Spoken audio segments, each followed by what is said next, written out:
Assalamualaikum warahmatullahi wabarakatuh.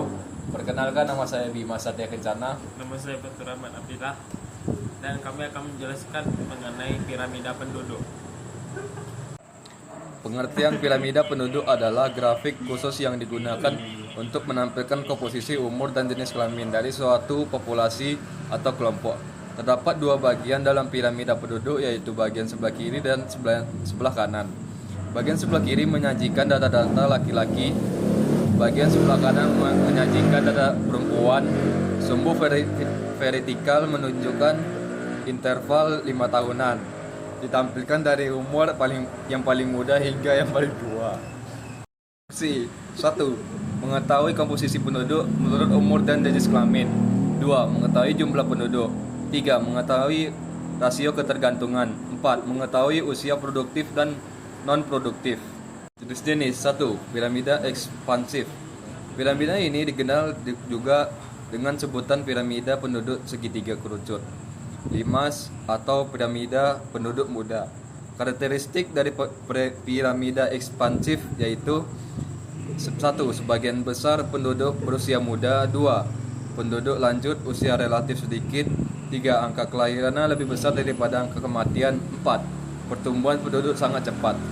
Contoh 1. Indonesia. Adapun piramida penduduk Indonesia saat ini masuk kategori ekspansif. Di piramida bagian bawah usia muda lebih banyak dibandingkan bagian atas usia tua. Hal tersebut mengindikasikan bahwa sebagian besar penduduk Indonesia masih tergolong muda, yang mana tingkat kelahirannya dan kematian masih cukup tinggi. Contoh 2. Pakistan. Bagian bawah piramida cenderung lebih lebar, menunjukkan bahwa ada jumlah besar penduduk muda di Pakistan.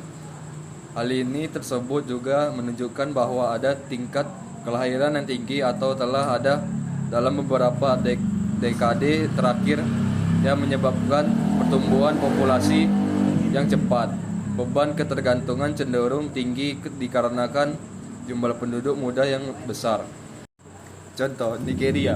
Bagian bawah piramida cenderung lebar, menunjukkan mencerminkan tingkat kelahiran yang tinggi dan pertumbuhan populasi yang cepat. Terutama karena tingkat kelahiran yang tinggi, angka harapan hidup meningkat tetapi masih berada di bawah rata-rata. Nigeria memiliki beban ketergantungan signifikan, terutama karena jumlah penduduk muda yang besar. Rasio antara jumlah penduduk non-produktif dan jumlah penduduk usia produktif cenderung tinggi. 2. Piramida stasioner. Piramida stasioner merupakan bentuk piramida yang terjadi ketika jumlah manusia di setiap kelompoknya relatif seimbang atau sedang. Disebut seimbang karena tingkat kelahiran dan kematiannya penduduk relatif sama. Karakteristiknya antara lain, yang pertama, angka kelahiran hampir sama dengan angka kematian. Jumlah penduduk muda, dewasa, dan tua hampir sama. Rasio ketergantungan hampir tidak ada dan pertumbuhan penduduknya cenderung sedang. Contoh yang pertama yaitu Swedia. Bagian bawah piramida Swedia cenderung stabil dan pertumbuhan penduduknya cukup sedang. Swedia memiliki tingkat kelahiran yang sedang dan harapan hidup yang lumayan tinggi.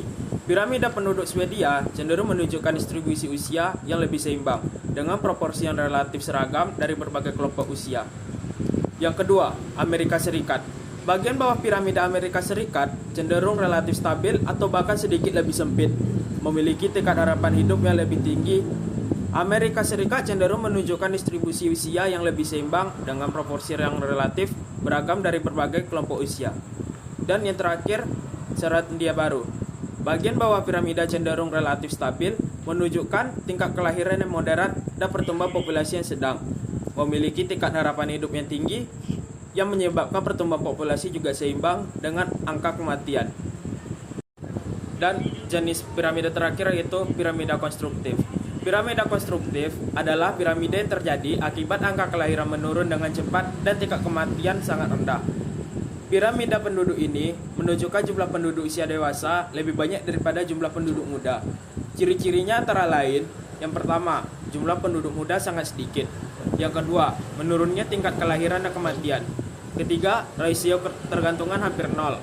Yang keempat, perlambatan pertumbuhan penduduk. Yang kelima, rasio ketergantungan rendah.